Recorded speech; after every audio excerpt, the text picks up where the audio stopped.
Bonjour à tous, ici Jean-Philippe Lebleu du Comité pour la République du Canada.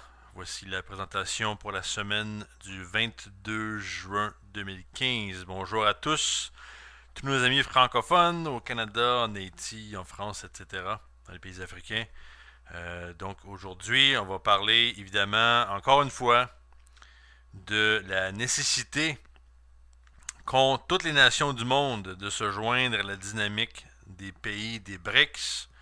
Donc on parle évidemment du Brésil, Russie, Inde, Chine, Afrique du Sud, et la liste pourrait être très très longue parce que beaucoup de pays s'ajoutent à cette dynamique-là. Le Pérou, le Chili, l'Argentine, l'Égypte, l'Iran, et j'en passe. Donc la situation fait que la situation économique nous oblige à, comme le fait le mouvement La Rouge depuis des décennies, en fait, à repenser le système. Et si on repense le système et on le considère comme étant mauvais, eh bien c'est le moment justement de mettre tout ça à la poubelle et c'est vraiment ce qu'on devrait faire. Tout le système économique mondial actuel, toutes les politiques de spéculation, les politiques aussi de destruction économique des pays, avec l'imposition de conditionnalité, l'imposition d'une soi-disant nécessité de sauver les banques plutôt que la population. Tout ça doit arrêter. Et en fait, la dynamique qui se dessine avec les nations du BRICS est la seule alternative actuelle qui peut nous permettre de nous assurer un avenir en tant qu'espèce humaine et ainsi éviter un danger de guerre croissant, un danger de guerre mondial nucléaire qui pourrait être déclenché à tout moment, vu la situation, vu les provocations faites de la part de l'Empire britannique. Donc on parle évidemment de l'OTAN, des États-Unis plus particulièrement, mais de l'OTAN en général, et en fait de cet Empire britannique qui propose en fait deux options. Et les deux options, évidemment, nous amènent au suicide, c'est-à-dire une guerre mondiale. Et là, on ne parle pas de guerre avec Al-Qaïda et ces choses-là. On parle vraiment d'un conflit avec les Russes et les Chinois d'un côté et les États-Unis et l'Angleterre de l'autre. Donc, et l'autre option, bien, évidemment, c'est de se soumettre à la dictature économique proposée par cet empire-là, qui vise à, à défendre le monétarisme plutôt que de défendre la vie humaine. Et en fait, avec ce type d'approche-là, on est en train de reculer en tant qu'espèce humaine notre culture, nos idées, nos principes reculent. C'est-à-dire que l'idée, par exemple, du bien commun, l'idée du bien-être général, l'idée de protéger la vie humaine devient une simple option. Évidemment, une option qui est non valide dans un système impérial qui défend une minorité de gens afin de garder un contrôle sur les populations et empêcher en fait le développement économique, le développement scientifique, le développement culturel de toutes les nations du monde. Donc heureusement, dans ce contexte politique-là, on va parler de plusieurs choses aujourd'hui, notamment d'une très grande conférence tenue par l'Institut Schiller le 13 et 14 juin dernier à Paris, conférence historique, révolutionnaire, qui a amené plusieurs joueurs de plusieurs pays, notamment trois pays des nations du BRICS, donc la Russie, l'Inde et la Chine. On va parler un peu plus de cette conférence-là vers la fin.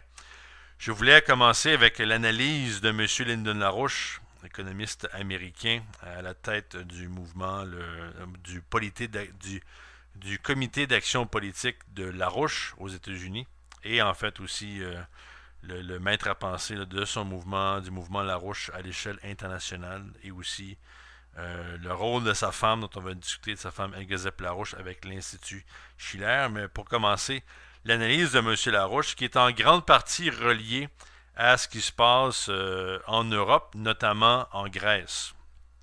Comme on sait, la Grèce tient bon jusqu'à présent contre la pression faite par l'Allemagne et les autres institutions, en fait des institutions financières comme le Fonds monétaire international, la Banque centrale européenne, qui forcent la Grèce à payer leur dette, une dette estimée environ à 250 milliards de dollars qu'elle devrait à l'Europe, notamment à l'Allemagne.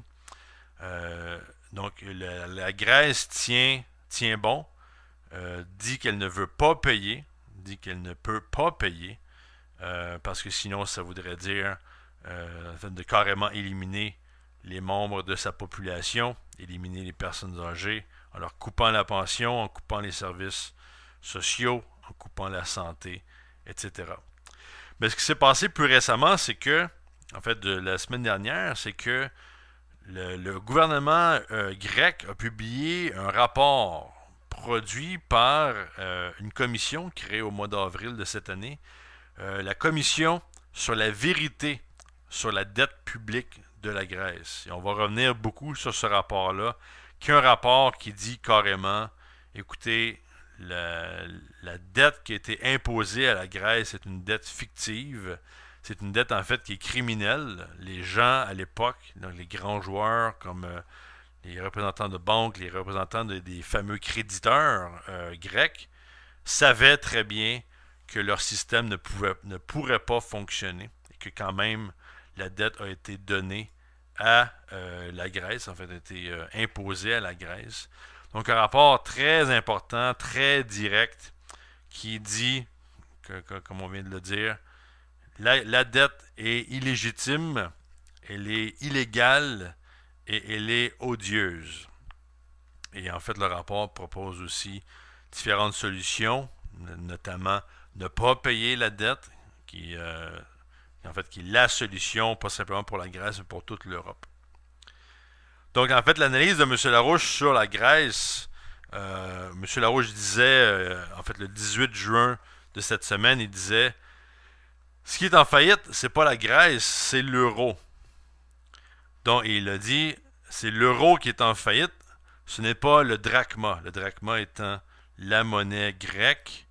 Évidemment, si la Grèce sort du système de l'euro, elle va réadopter sa monnaie nationale. Et M. Larouche a fait une analyse très polémique en disant que la monnaie grecque, en fait, pour une Grèce qui serait à l'extérieur du système de l'euro, ça ne veut pas nécessairement dire que le drachma aurait une faible valeur. Au contraire, le modèle grec serait un modèle à suivre et que la monnaie, le drachma, en fait, pourrait avoir une progression de sa valeur si cette monnaie-là est adoptée par l'euro et que c'est le système de l'euro qui est en faillite.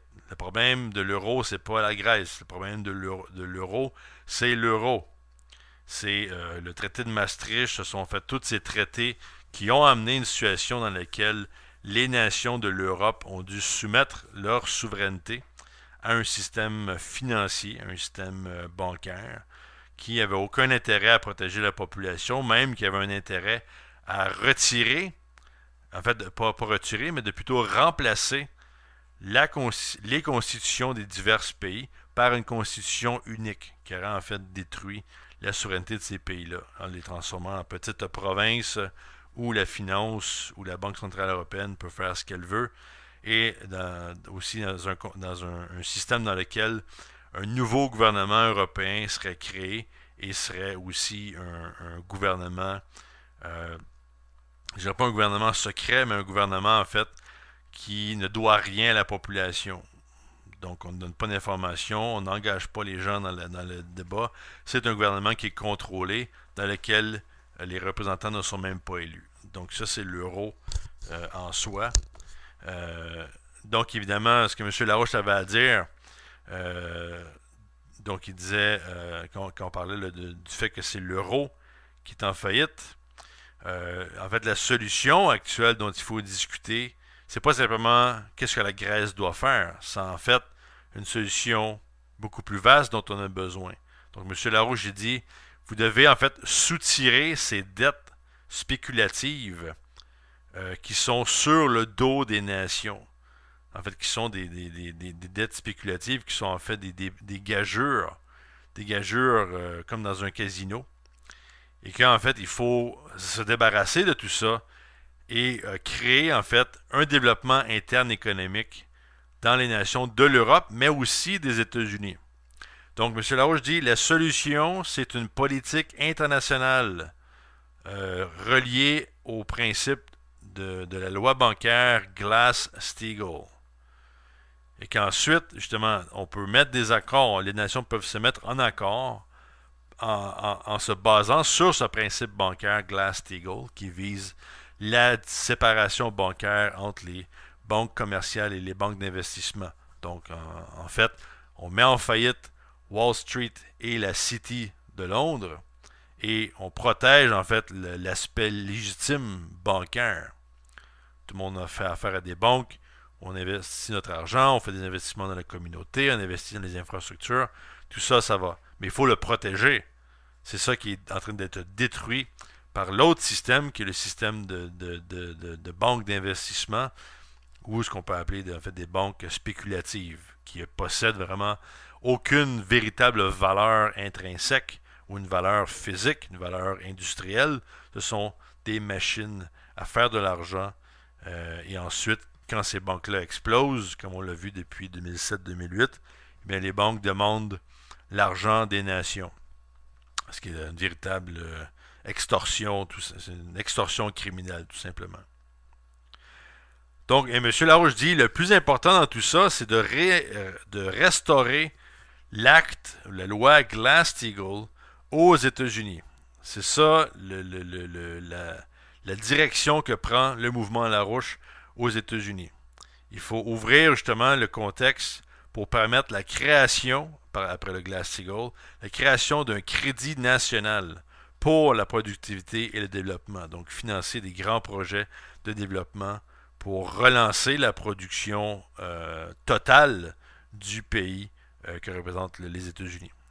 Et comme on va le voir tantôt, si vous pensez qu'il n'y a aucun lien entre la Grèce et les États-Unis, détrompez-vous. La situation en Grèce fait paniquer la plupart des banquiers à travers le monde.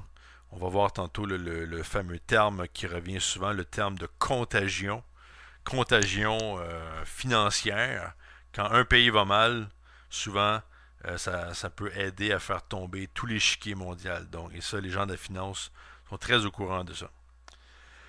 Et donc, dans une analyse, toujours par M. Larouche, une analyse qui a été publiée au mois de février dernier, Larouche faisait déjà référence que ce qui s'appelle en fait la dette grecque, possédée là, par les institutions de l'euro, par le FMI, était en fait une fraude totale. Et que cette dette-là, en fait, avait été directement injectée dans les banques privées pour sauver les banques.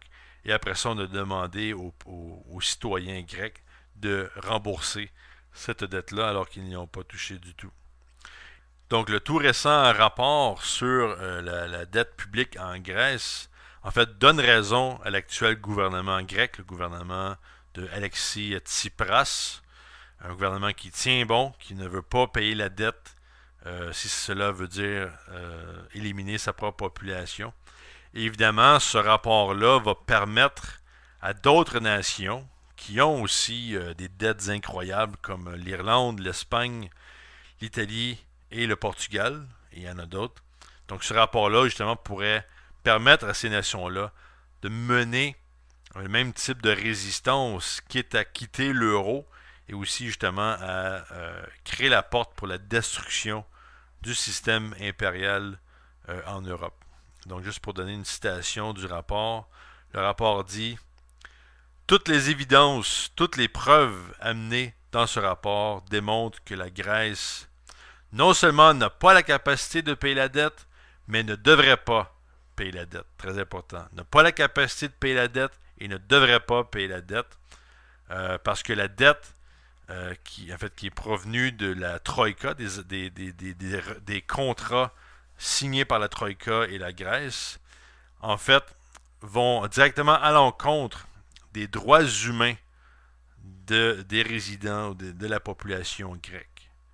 Donc, nous en arrivons à la conclusion que la Grèce ne devrait pas payer la dette parce que la dette est illégale, illégitime et odieuse. Et ces trois mots-là sont des mots très précis. Donc, illégal, illégitime, odieux. Et ça, je pense, c'est une conclusion très dur contre la finance. Évidemment, le mouvement Larouche est habitué à démontrer ce genre de conclusion-là, c'est-à-dire que la finance vraiment agit de manière criminelle contre les nations, dans plusieurs cas.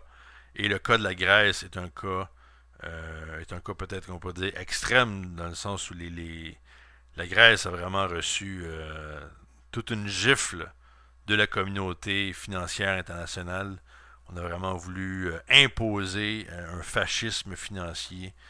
On a augmenté le taux de suicide, le chômage, le nombre de sans-abri. C'était vraiment une situation, et c'est toujours une situation très difficile pour la Grèce. Donc, cette commission-là vraiment va donner un appui très fort au gouvernement grec, aux autres gouvernements en Europe et qui sait aussi à travers le monde, euh, d'autres nations à travers le monde qui mènent ou qui veulent mener ce même genre de combat-là. Donc, Larouche continue en disant, comme on disait tantôt, il dit le drachma, la monnaie grecque, ne serait pas nécessairement une monnaie non viable, simplement parce que la Grèce quitte l'euro. Encore là, M. Larouche te dit, le problème, c'est l'euro. C'est l'euro qui est en faillite, c'est pas le drachma. Donc, toute la pression, M. Larouche dit, fait sur la Grèce en provenance de Wall Street et de Londres, le système bancaire qui réside là, et toutes les espèces de déclarations, en fait, de ce système-là, le système de Wall Street, le système de Londres, ces déclarations-là ne valent absolument rien. C'est un système qui est basé sur la spéculation, c'est un système qui a engrangé une dette qui est impayable et qu'il va falloir qu'on annule. Il va falloir annuler cette dette-là.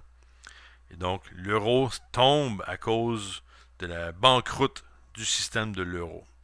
Donc, inquiétez-vous pas pour le drachma. Là, je parle de ça parce que justement, dans les médias, ils parlent justement de cette question.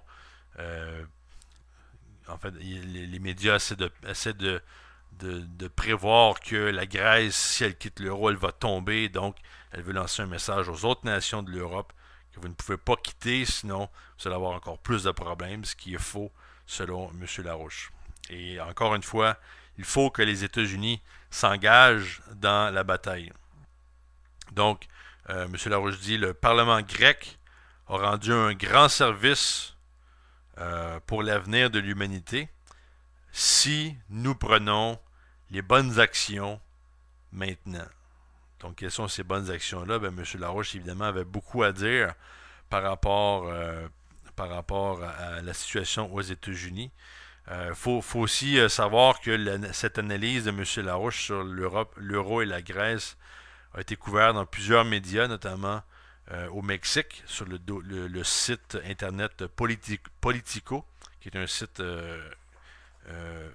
visionné par beaucoup de gens de la classe politique du Mexique, et aussi, comme on disait, le rapport de la Commission sur la dette publique en Grèce est couvert dans plusieurs sites qui sont des sites hispaniques, espagnols ou portugais, justement à cause de la situation avec l'Espagne et le reste de l'Amérique latine.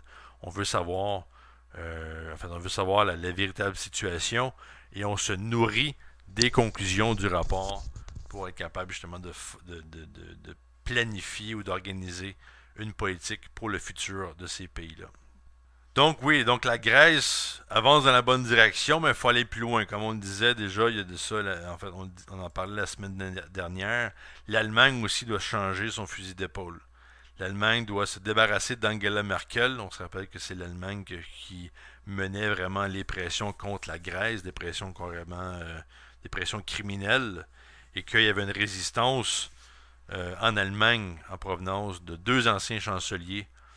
On parle du chancelier Gerhard Schröder, de l'ex-chancelier Helmut Schmidt et l'actuel ministre des Affaires étrangères Steinmeier. Donc ces trois personnes-là représentent une opposition institutionnelle contre Merkel et sa position sur la Grèce et aussi évidemment sa position par rapport aux sanctions économiques et la guerre contre, contre la Russie. Et justement, ben, ce qui se passe en fait, c'est que le problème dans tout ça, parce qu'on l'a dit plusieurs fois dans notre émission, il y a un lien direct entre cet effondrement économique dans lequel nous sommes et l'accroissement du danger de guerre. Et qu'en fait, Barack Obama, qui non seulement travaille pour les intérêts financiers de Wall Street, de Londres, mais travaille aussi de manière plus, on va dire, plus globale avec l'Empire britannique. Et le rôle de l'Empire britannique, c'est vraiment de détruire le concept même de nation. C'est pas une question d'argent ou de simple pouvoir. C'est une question de ramener l'espèce humaine à l'âge de pierre. Donc, Larouche dit, ce qui doit provenir des États-Unis, c'est une opposition contre Barack Obama. Le problème, c'est que le gouvernement Obama est toujours là. Il faut s'en débarrasser, créer un gouvernement décent. Et quelque chose, et justement créer une équipe maintenant qui va nous permettre d'arriver à quelque chose de décent. Et ce changement aux États-Unis-là, selon M. Larouche, produirait un grand changement dans la situation mondiale. Obama, encore cette semaine, on va en parler tantôt, a réussi un autre coup en conspirant avec les membres du Parti républicain qui sont au Congrès pour pousser, pour en fait justifier et légiférer sur la fameuse proposition économique TPP, donc le partenariat transpacifique, qui est cette nouvelle fraude du libre-échange, cette fois-ci, dans la région de l'Asie. Une proposition qui a été refusée il y a de ça 2 semaines par le Congrès américain. Les démocrates avaient dit non à cette proposition vraiment frauduleuse. Et là, le problème, c'est qu'on a eu un vote qui s'est fait très rapidement, comme on le sait, le premier problème, en fait, avec le TPP, parce qu'il y en a plusieurs, c'est que personne n'a eu le droit d'avoir accès à la loi. Personne n'a pu lire cette loi-là, sauf les parties qui ont été illégalement publiées sur Internet par Wikileaks. Donc, vraiment, les démocrates sont furieux contre Obama après avoir fait ça, mais on va y revenir tantôt. Mais Larouche est très clair, il dit on n'est pas très loin de la destitution pour Barack Obama. Et ça prend un seul membre du Congrès, peu importe le parti, pour initier un processus de destitution de Barack Obama. Il y a plusieurs raisons pour faire ça, que ce soit au niveau militaire, au niveau économique. Le type est vraiment une horreur digne de la famille des Bush aux États-Unis. Mais c'est vraiment... donc si en fait on veut une solution au niveau global, c'est pas simplement la Grèce qu'il faut regarder, mais il faut regarder les États-Unis, parce que c'est quand même Obama qui est tout près du bouton rouge pour lancer les armes nucléaires. C'est pas le FMI, c'est pas la Banque mondiale, c'est Barack Obama. Donc parlons ici rapidement de ce fameux TPP, donc le partenariat transpacifique, parce que le fait que ça vient de passer au Congrès, évidemment, ça a passé avec toute une conspiration faite par Obama et les républicains. Juste ça, c'est suffisant pour destituer Obama. C'est vraiment le type d'action unilatérale qui vont en fait à l'encontre de la Constitution américaine. Le Congrès et le Sénat, ils sont pas là pour faire pour simplement bien paraître. Ils sont là pour discuter des lois, voter sur ces lois, mais si personne ne peut voter, si personne ne peut lire les lois qui sont proposées, bien dans quel type de gouvernement sommes-nous? Et pourquoi est-ce que des membres du Congrès, surtout des républicains, en fait le vote a passé, le vote a passé, on parle de 218 contre 208. Donc 190 républicains et 28 démocrates ont voté pour, et 50 républicains et 158 démocrates ont voté contre. Donc, pourquoi est-ce qu'on voterait sur quelque chose qu'on ne peut pas lire? Et c'est vraiment l'histoire moderne des États-Unis, c'est vraiment ça. On essaie de tout pousser rapidement, que ce soit le fameux l'acte patriote après 2001, après les attentats du 11 septembre, Et Obama est devenu un expert dans ça. Quand on regarde ce qu'il a réussi à faire au niveau de la Syrie, au niveau de la Libye, au niveau de l'Irak, au niveau de l'Ukraine, on veut tout passer récemment, on ne lit rien, on passe les lois, on fait des pressions. Et le problème, c'est que le TPP, en fait, nous ramène à une situation qu'on a vue dans les années 80, surtout la fin des années 80, où les États-Unis, le Canada et le Mexique étaient en train de voter la loi pour ce qu'on appelle l'ALENA, donc l'accord de libre-échange de l'Amérique du Nord, qui à l'époque, M. Larouche avait appelé, il appelait cette proposition-là, il disait, ce sont les camps de Auschwitz au sud de la frontière américaine, donc au Mexique. Et ce qu'on a vu, c'est qu'on a vu ce que le libre-échange a fait en Amérique du Nord, c'est vraiment de détruire la production des trois pays. On a créé des camps d'esclaves dans les maquilladoras du nord du Mexique. On a dévalué les salaires aux États-Unis, au Canada. On a détruit vraiment les conditions et en fait les travailleurs se sont vus recevoir d'énormes pressions pour en fait se débarrasser de toutes les protections sociales que nos nations et que des gens ont dû se battre pour obtenir à travers les décennies. Donc cette ALENA revient cette fois-ci, mais pour l'Asie et pour les États-Unis. Parce qu'en fait, le gros problème dans tout ça, c'est que on parle de donner un pouvoir énorme, un pouvoir légal énorme, impensable, je dirais, à des compagnies. Donc des compagnies, par exemple, pourraient amener en justice des nations si ces compagnies-là trouvent que certaines lois ne les avantagent pas ou leur empêchent de faire plus d'argent, etc. Donc, on amène les nations en cours et là, on se bat contre des nations. Imaginez une compagnie qui aurait une puissance légale aussi forte qu'un pays. C'est vraiment impensable. En fait, on le voit aujourd'hui avec des petits pays comparé à des compagnies comme Walmart, par exemple, qui ont des pouvoirs qui peuvent carrément changer les politiques internes de petits pays qui dépendent des emplois produits par Wall Street, pardon, pas Wall Street, mais c'est quasiment la même chose, par Walmart. Donc, c'est vraiment c'est un recul en arrière, c'est ça qu'on disait au début. On retourne dans le passé et on réduit la nation à un petit rien. Et justement, il y a eu évidemment plusieurs critiques de ce système-là, dont Martin O'Malley, qui est l'actuel gouverneur du Maryland et qui se présente à la présidence américaine en tant que démocrate. On a eu aussi un avocat très important, monsieur Eric Schneiderman de l'État de New York. Il est le Attorney General, donc le procureur général de l'État de New York. Et lui, il a écrit une lettre justement sur le site web Politico en disant que, écoutez, si les tribunaux peuvent être menés par ce qu'on appelle des avocats de corporation, si eux peuvent dire aux États ou aux pays comment se comporter, ben où allons-nous, t'sais? Et on a aussi eu l'archevêque Silvano Tomassi, qui lui travaille aux Nations Unies à Genève. Et il disait justement sur cette proposition-là, il dit écoutez, on ne peut pas avoir un système économique qui se base sur l'autonomie absolue du marché financier et de la spéculation.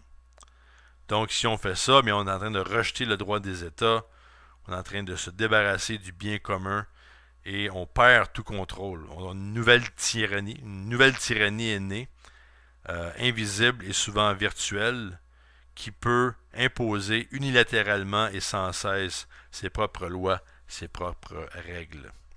Donc, en fait, ce qu'on connaît du TPP, le Trans-Pacific Partnership, c'est en fait des informations qui ont été fournies par le site Wikileaks, qui a en fait publié 29 clauses secrètes, notamment, en fait, des clauses qui sont secrètes, non seulement secrètes, mais qui ne peuvent être révélées que 4 années après l'accord, après que l'accord du TPP soit signé. Donc c'est vraiment ridicule. Des clauses qui restent secrètes pendant 4 ans. Et donc, un des commentaires de Mme Lori Wallach, elle travaille elle est une des directrices du Trade Watch of Public Citizens.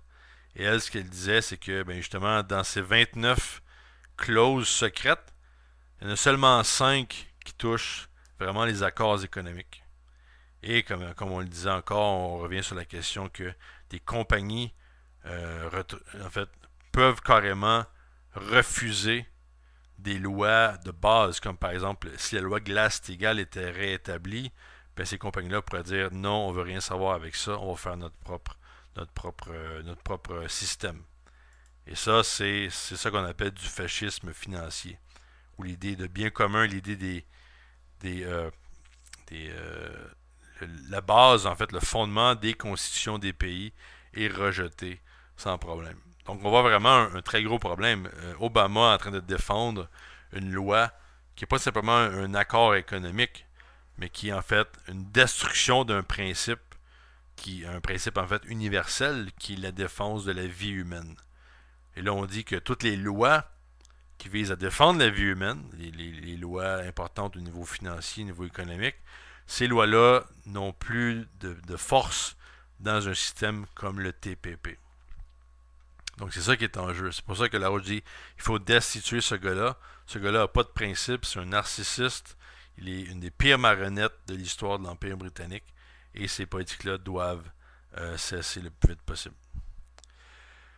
Donc, avec ça en vue, on repense un peu justement ce qui se passe en Grèce avec ce rapport qui a été publié. Évidemment, c'est un rapport qui est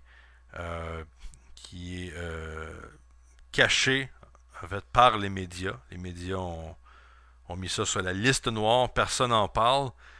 Les seules choses dont on parle vraiment concernant la Grèce, c'est en fait les différentes pressions faites sur la Grèce, notamment, on peut parler de plusieurs articles, mais notamment dans le magazine Le Monde, on a eu un éditorial de la part de Arnaud Leparmentier intitulé les Grecs hébétés, dans lequel monsieur Leparmentier appelle carrément à un coup d'État contre le gouvernement en Grèce, un gouvernement légalement élu en passant. Donc il parle justement du précédent de Berlusconi en Italie, donc le premier ministre Berlusconi, et du premier ministre Georges Papandreou en Grèce, qui, après avoir été condamné par ce qu'il appelait le tribunal de l'euro, là on parle de Angela Merkel d'Allemagne, Sarkozy de France, et aussi Merkel lors du meeting du G20 de novembre 2011, en fait avait créé une espèce d'attaque contre ces dirigeants-là pour les remplacer, puis essayer de les remplacer par des marionnettes. Et donc l'article continue. En fait, il y a un autre article plutôt de Marc Roche, toujours dans Le Monde, dans lequel M. Roche précise que les deux remplaçants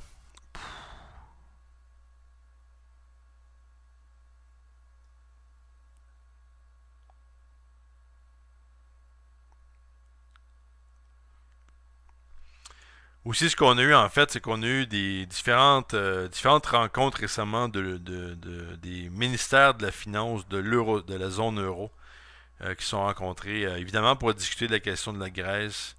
Et comme vous pouvez vous en douter, ces meetings-là ne représentent pas grand-chose, sinon une nouvelle série de menaces faites contre la Grèce, notamment l'agence de presse Associated Press rapportait récemment que en fait la Grèce perd du temps. Il est temps maintenant de soumettre à la Grèce de nouvelles propositions durant les prochains jours.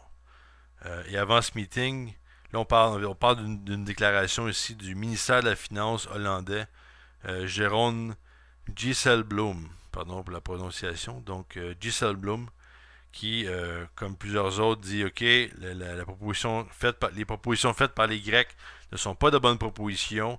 Il va même jusqu'à dire que ça va prendre une troisième extension du programme de sauvetage financier. Donc ça donne un peu une idée là, de ce qui se discute à ces meetings-là. On veut mettre plus de pression sur la Grèce, on veut que la Grèce paye, alors que la Grèce tient son bout et dit non, je ne paye pas. Et tantôt on parlait de la fameuse contagion. Eh bien, l'agence de presse Bloomberg et Reuters ont tous deux rapporté un article, justement, dans lequel, dans l'article de Bloomberg, un certain Mauricio Vargas, un économiste qui travaille à Francfort, en Allemagne, lui dit quant à lui que justement la dette de 200 milliards de plus d'euros qu'a la Grèce, c'est énorme.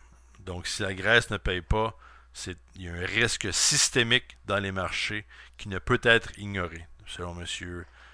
Vargas. Et dans le magazine Reuters, donc le titre, la contagion englobe l'euro.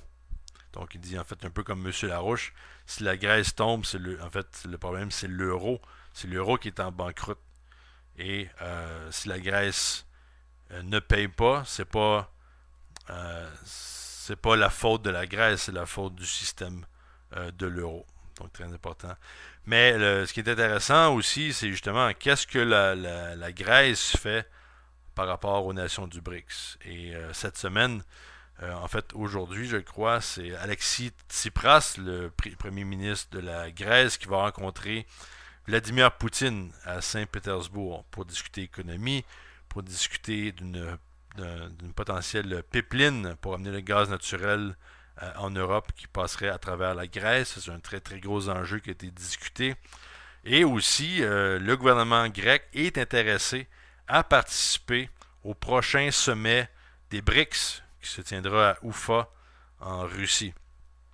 Et en fait, le conseiller au gouvernement grec sur la question des BRICS, un dénommé Panagiotis Roumeliotis, lui, il disait carrément à l'agence de presse Sputnik, il disait « Bien sûr, nous sommes intéressés à participer au sommet de Oufa. Cela sera une grande occasion de continuer nos discussions avec les autorités russes sur la création, par exemple, de la nouvelle banque de développement des BRICS, le fonctionnement de cette banque et comment la Grèce peut y participer en tant que membre actif. » Et évidemment aussi, la Grèce s'est prononcée, et de ça déjà longtemps, contre les sanctions anti-russes.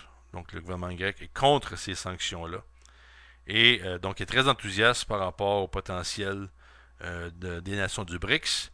Et en fait, le député ministre de la Défense grec, Kostas Issikos, lui va jusqu'à dire que la banque de développement des BRICS semble être une alternative au FMI. Et ensuite, il a rajouté que le FMI, en fait, ça représente un monopoly qui a mené à beaucoup de tragédies et de catastrophes pour, en fait, des milliers de personnes à travers les dernières décennies. Donc, une position très claire encore là qui nous vient de la Grèce, et donc qui a un regard très sérieux vers les nations du BRICS. Et avant de poursuivre, avant de conclure, je voulais quand même donner, je lire simplement deux petits paragraphes sur, qui provient de l'introduction du rapport de la commission sur la vérité sur la dette publique en Grèce. Donc très important. En fait, je vais lire quatre petits paragraphes pour donner un peu un sens que vraiment ce rapport-là a mis beaucoup d'accent sur en fait comment les institutions du FMI et la Troïka en général ont violé leurs propres règles pour imposer une dette sur la Grèce, que cette dette-là viole les droits humains et qu'en fait la solution c'est de ne pas payer. Donc au début, et aussi il faut garder en tête le nouveau gouvernement grec, celui qui est là depuis cette année, reprend en fait son vrai rôle gouvernemental de protéger la population et pose la question pose la grande question, à savoir qui passe en premier, c'est les citoyens ou les créditeurs. Donc, je commence la lecture. Donc, le rapport va comme suit. Prendre à bas le corps un ensemble de problèmes sociaux et économiques est une impérieuse nécessité, autant qu'une responsabilité sociale. Prenant acte de cela, le Parlement hellénique a mis en place en avril 2015 la Commission pour la vérité sur la dette publique grecque. Lui a donné un mandat pour mener des investigations sur l'origine et l'augmentation de la dette publique, la façon dont cette dette a été contractée et les raisons qui y ont amené. Enfin, sur l'impact qu'ont eu sur l'économie et la population les conditionnalités attachées à ces contrats. La Commission pour la vérité a pour mission d'amener à une prise de conscience sur les questions relatives à la dette grecque, tant sur le plan interne qu'au niveau international, de formuler des arguments et de proposer des scénarios relatifs à l'annulation de la dette. Donc très important, formuler des arguments et de proposer des scénarios relatifs à l'annulation de la dette. Donc très clair, un mandat clair pour la Commission. Donc je continue. Les recherches présentées par la Commission dans son rapport préliminaire mettent en lumière le fait que le programme d'ajustement auquel la Grèce était soumise était et reste dans son intégralité un programme politiquement orienté. Très important, le programme était politiquement orienté. L'analyse technique bâtie sur des variables macroéconomiques et ses projections de dette, des données en relation directe avec la vie et de la population et ses moyens de subsistance, a permis de cantonner les discussions relatives à la dette à un niveau technique. Ces discussions ont principalement été centrées autour de la thèse selon laquelle les politiques imposées à la Grèce allaient lui permettre de rembourser sa dette. Les faits présentés de ce rapport prouvent tout le contraire. Les éléments dont nous faisons état dans ce rapport montrent que de toute évidence, la Grèce, non seulement n'est pas en capacité de rembourser cette dette, mais qu'elle ne doit pas la rembourser, si on l'a dit au début. Tout d'abord parce que la dette issue des mesures de la Troïka constitue une violation caractérisée des droits humains fondamentaux des résidents de la Grèce. Ainsi, nous sommes parvenus à la conclusion que la Grèce ne doit pas payer cette dette du fait de son caractère illégal, illégitime et odieux. Et pour terminer, il est également apparu à la Commission que le caractère insoutenable de cette dette publique grecque était évident depuis l'origine pour les créanciers internationaux, les autorités grecques et les grands médias. Donc les gens, dès le début, savaient que ça ne marcherait pas, que la dette, cette création de dette publique-là ne fonctionnerait pas. Pourtant, les autorités grecques et certains gouvernements de l'Union européenne se sont ligués pour rejeter une restructuration de la dette publique en 2010 dans le seul but de protéger les institutions financières privées. Les grands médias officiels ont dissimulé la vérité au public en soutenant que le plan de sauvetage allait être bénéfique pour la Grèce, tout en passant en boucle le récit selon lequel la population ne faisait que payer pour ses propres turpitudes.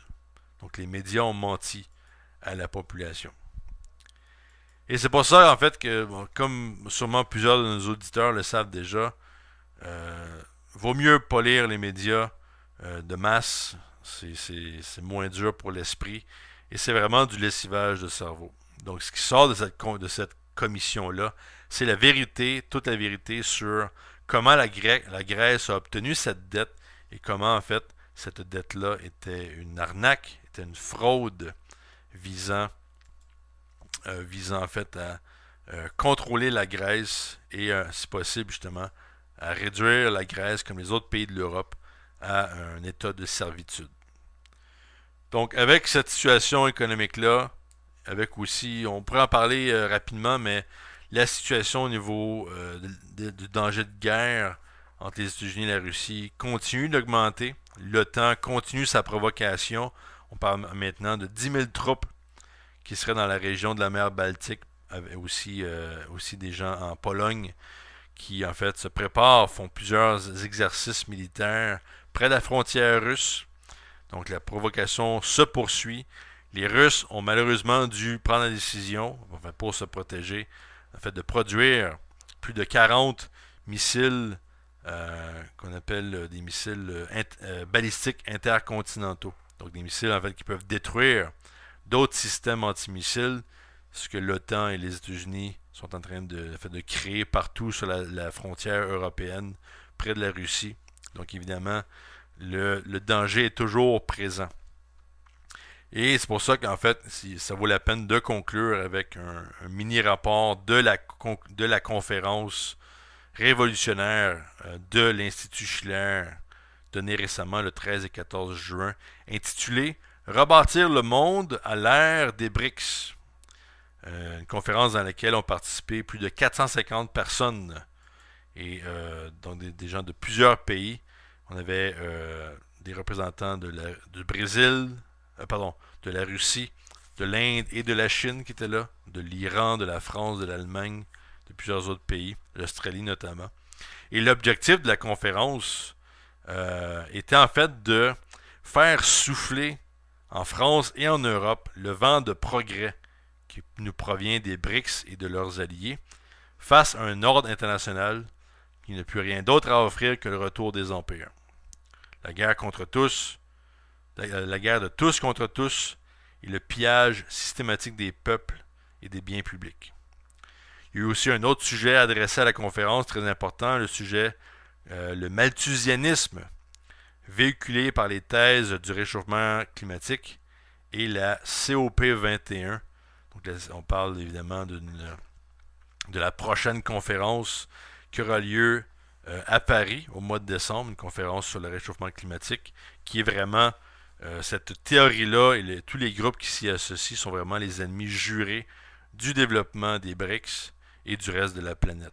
Donc c'est l'autre approche impériale en utilisant l'environnementalisme et le malthusianisme qui dicte en fait le malthusianisme est en fait une théorie qui dicte l'élimination en fait de gens considérés inutiles ou considérés comme étant un fardeau sur l'espèce humaine, et évidemment ce sont les pauvres qui sont menacés en premier en Afrique, en Inde, en Chine. Donc vraiment une politique raciste, une politique impériale sous l'égide de l'environnementalisme. Donc, Helga Zepp-Larouche, qui est la fondatrice et la présidente de l'Institut, a ouvert la conférence en évoquant les périls qui nous guettent, donc une crise financière qui pourrait vraiment, en fait, amener une implosion du système à l'approche du dénouement de la crise grecque à fin juin, parce qu'on se rappelle à fin juin, la Grèce devra payer une dette, en fait, devra faire un paiement sur sa dette environ 1,6 milliard de dollars, qu'elle ne peut toujours pas payer. Et aussi, évidemment, on a cette danger grandissant de guerre, une guerre nucléaire des États-Unis contre la Russie et la Chine, et du fait justement de l'idéologie néoconservatrice du projet intitulé Projet pour un nouveau siècle américain, qui est une idéologie qui dit en fait que la stratégie anglo-américaine vise à empêcher toute puissance de menacer le pouvoir global des États-Unis. Donc ça date de 1998 à l'époque, fait par des gens comme Paul Wolfowitz et en fait toute l'équipe qui a constitué la première administration de George W. Bush Jr.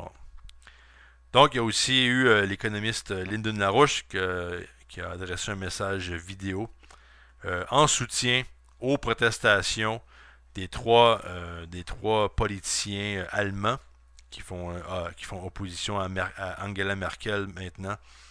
Donc on parle de Helmut Schmidt, George Schroeder, les deux anciens chanceliers, et le ministre des Affaires étrangères, Frank-Walter Steinmeier.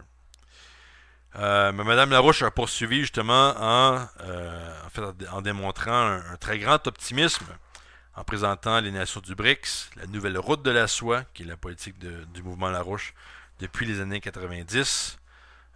Donc cette route de la soie là, de la Chine et de l'Union eurasiatique russe, comme l'alternative au danger d'effondrement économique et de guerre. Cela fait plus de 25 ans que l'Institut Schiller contribue à construire cette alternative en proposant, dès en fait, la chute du mur de Berlin en 89, en proposant un ordre de paix par le développement mutuel pour le 21e siècle, fondé sur justement tout le concept de corridor de développement à travers l'Eurasie. Donc il y avait aussi des représentants de la Russie, de la Chine, de l'Inde, Brésil et l'Afrique du Sud n'ayant pu amener de présentation. Mais les trois autres pays ont pu donner un bon aperçu du monde, non pas unicentrique, mais polycentrique, qu'ils sont en train de créer. Un embryon de nouvel ordre économique international plus juste. Et en fait, et tout le monde qui est à la conférence veut vraiment que ce projet-là se fasse le plus rapidement possible. Il y avait aussi l'ambassadeur de l'Iran, son Excellence Ali Abani, donc l'ambassadeur de l'Iran en France, qui lui aussi nous a envoyé un message indiquant là, que la République islamique de l'Iran est prête à coopérer avec les pays du BRICS en vue d'apporter son aide et son concours à la résolution des problèmes régionaux et mondiaux. La Russie qui va mener la présidence des nations du BRICS pour cette année. Donc il y avait le ministre conseiller de l'ambassade de Russie à Paris, un dénommé Leonid Kaditchev, qui lui a pu parler justement des priorités qui seront fixées lors du prochain sommet des BRICS dans la ville de Oufa. Ça, c'est le 9 et le 10 juillet. Et donc, avant ce sommet à Oufa, vont être lancées la nouvelle banque de développement et aussi le pool de réserve, donc le fonds de réserve en devises adopté au sommet de Fortaleza au Brésil en 2014. Et donc le processus de ratification par tous les pays membres de ce fonds-là et de cette banque-là, tout ça va de bonne manière. Et par la suite, on va adopter justement la feuille de route des investissements en infrastructure, ainsi que de nouveaux axes de coopération, tels que l'exploitation minière, l'énergie, les communications. On a aussi eu le professeur Shi Zhe de l'Institut chinois de relations internationales, qui lui a énuméré différents objectifs de la nouvelle route de la soie de la Chine. Donc, un des objectifs, c'est de résoudre les déséquilibres économiques intérieurs de la Chine et rééquilibrer son commerce extérieur avec ses voisins de l'Ouest, comme l'Asie centrale, l'Inde et la Russie, dont elle a besoin au niveau énergétique. Le programme Une ceinture, une route, développé par la Chine, était aussi sa contribution confucéenne au monde. Donc une contribution basée sur les idées du penseur chinois Confucius. Donc il vise à créer, à travers le développement du continent asiatique, une nouvelle locomotive de croissance et renforcer la paix et la sécurité mondiale. On a eu aussi une contribution très importante de la part de M. Viswanathan, ambassadeur de l'Inde, chercheur émérite à l'Observer Research Foundation, et qui est aussi coordinateur de toutes les activités liées aux BRICS. Donc, il rappelait justement que les nations du BRICS représentent 25% du PIB mondial, mais seulement 11% des droits de vote au Fonds monétaire international. Donc, M. Viswanathan a dénoncé le caractère complètement anachronistique du FMI, de la Banque mondiale et du Conseil de sécurité de l'ONU. Et c'est pourquoi, justement, les BRICS, aujourd'hui, sont passés à la vitesse supérieure, sont en train de déterminer l'agenda de cette nouvelle ordre. D'où la création de la nouvelle banque de développement et du Fonds de réserve monétaire, le CRA. Et M. Viswanathan qualifie ces deux institutions-là, justement, de premières institutions mondiales créées en 200 ans sans la participation de l'Occident. Donc, très intéressant. On a un changement de cap total. Donc, il dit « L'avenir est radieux pour les BRICS, mais c'est un processus en cours et non un produit fini. » Donc, le point, c'est pas de simplement dire joignons-nous aux nations du BRICS et tout va bien aller. C'est un processus. Donc, on est dans une bonne direction, mais il faut s'assurer que la direction reste la bonne. Donc, il faut plus de nations, il faut plus de projets et plus de gens qui vont justement se tenir debout contre l'impérialisme qui maintenant dicte une guerre ou dicte des conditionnalités financières sur tous les pays, donc sur tous les citoyens. Et c'est là, je pense, qu'il faut revenir à l'analyse de M. Larouche, c'est-à-dire qu'il s'agit en fait de créer un mouvement de citoyens qui peut mener à bien le développement de l'espèce humaine pour les prochaines générations. C'est vraiment de ça dont il est question.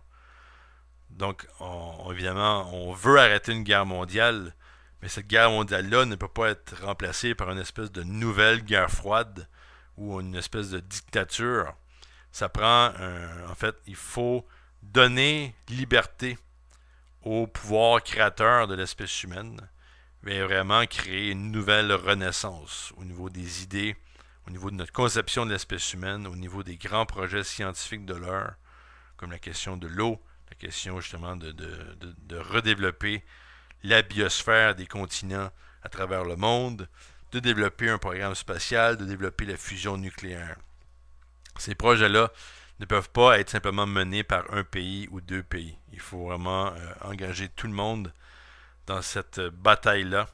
Et c'est là où l'analyse de M. Larouche est très importante. C'est pas une analyse qui est écrite ou dictée par en fait pour des gens qui ne font que simplement lire la politique ou lire les journaux. Il faut agir, il faut maintenant regrouper les nations, il faut se joindre aux nations du BRICS maintenant avant que la situation dégénère. Et je pense que la toute récente conférence de l'Institut Schiller, écoutez, ces discours-là vont être mis à disponibilité partout, notamment sur le site de nos collègues français, le site solidarité et progrès.org. Donc un site très important. Tous les discours commencent à être postés. J'exige que vous lisiez tout ça. C'est vraiment très important de donner un sens de cette nouvelle dynamique et comment on peut y participer au niveau international. C'est vraiment la chance qu'on a, c'est de revenir au concept de l'économie physique, du développement de l'espèce humaine. Sinon, on va vraiment frapper le mur et on risque d'être plus capable de faire marche arrière par la suite. Donc voilà pour ma présentation. Écoutez, si jamais les gens ont des questions, des commentaires, vous pouvez les faire parvenir à mon adresse personnelle jplebleu@yahoo.ca. Donc c'est jplebleu@yahoo.ca. Vous pouvez m'envoyer toutes les questions que vous voulez. Je vais répondre avec beaucoup d'intérêt. Donc, je vous laisse là-dessus et je vous dis à la semaine prochaine.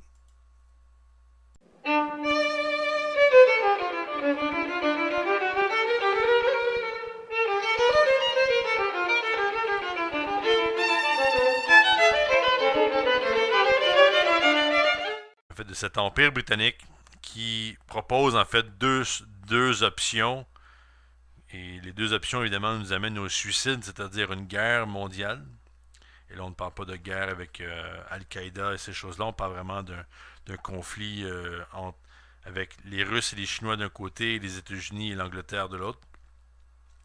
Donc, et l'autre option, bien, évidemment, c'est de se soumettre à la dictature économique proposée par cet empire-là, qui vise à, en fait, à défendre le monétarisme plutôt que de défendre la vie humaine.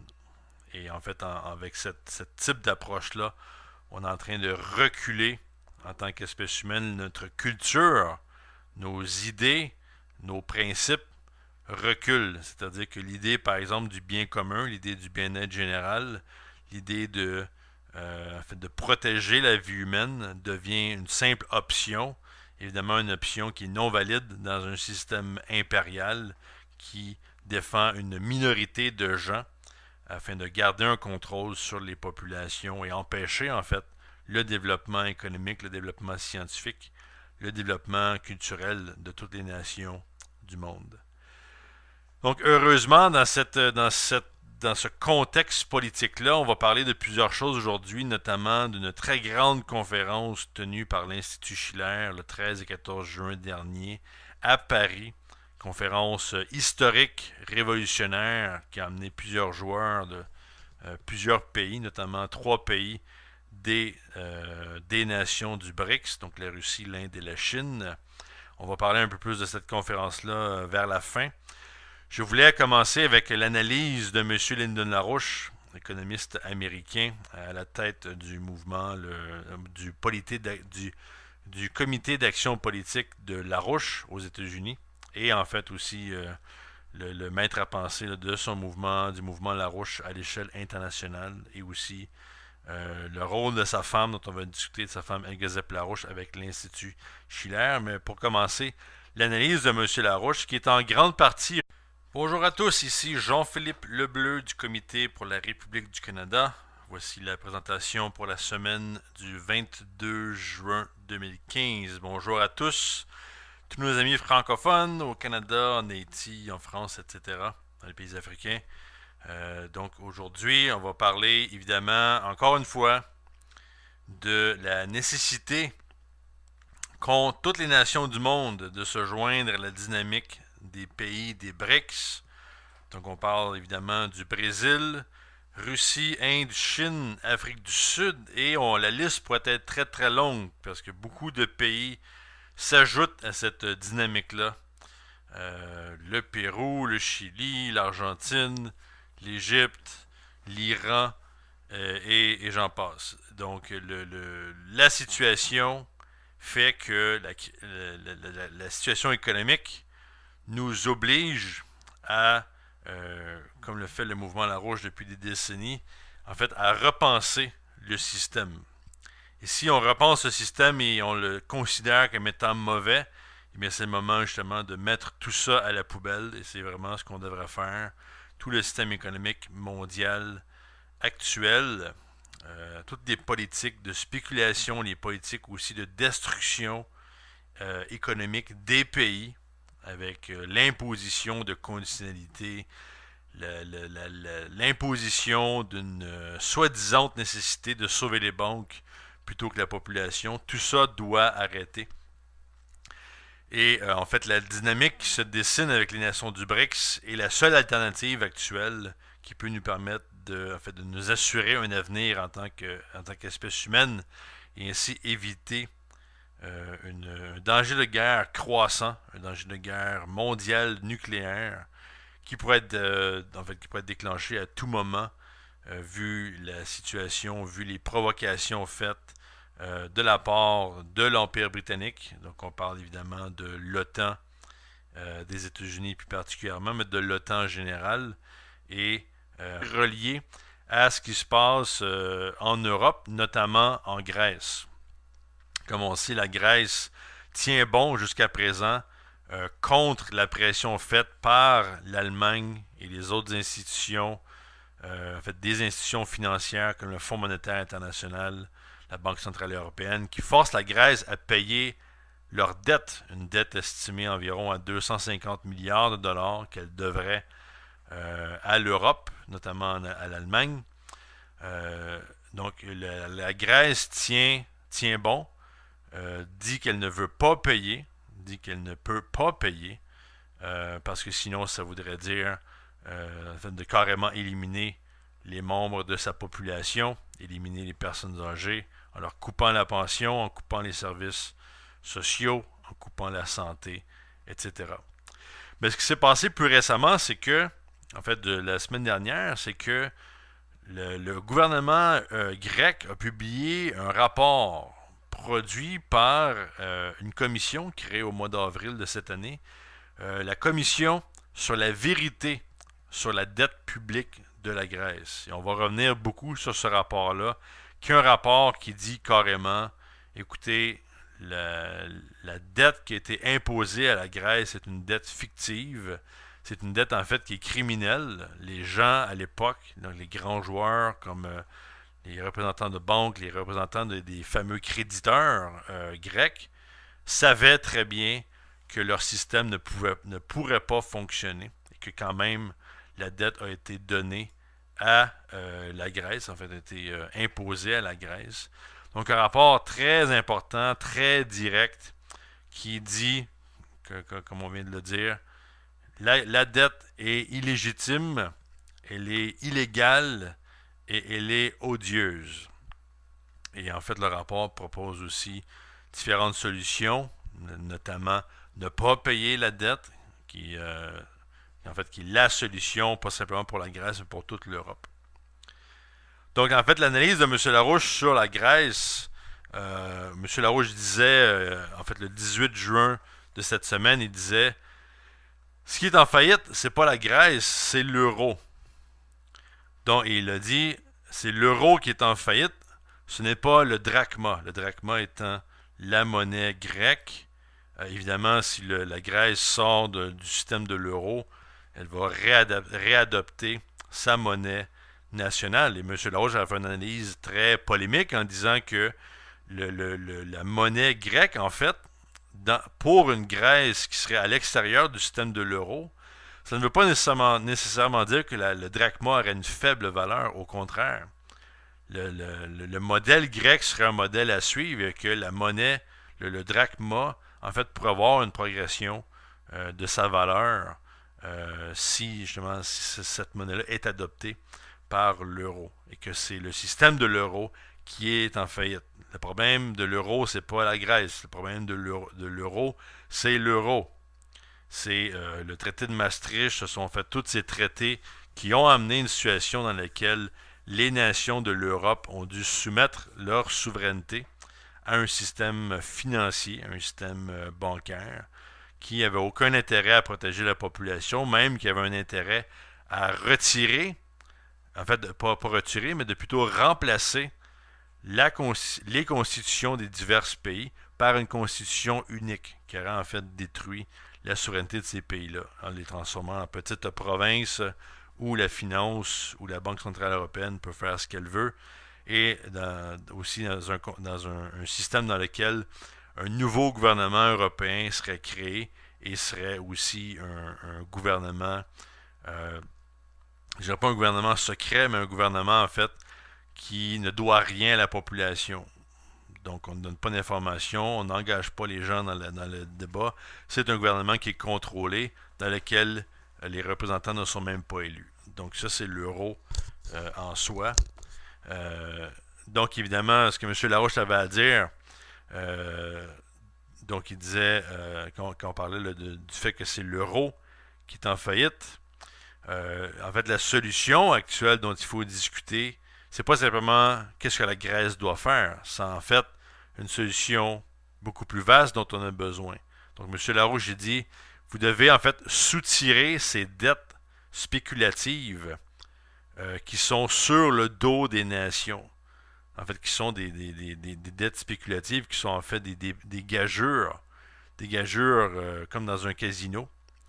Et qu'en fait, il faut se débarrasser de tout ça et créer en fait un développement interne économique dans les nations de l'Europe, mais aussi des États-Unis. Donc, M. Larouche dit, la solution, c'est une politique internationale reliée au principe de la loi bancaire Glass-Steagall.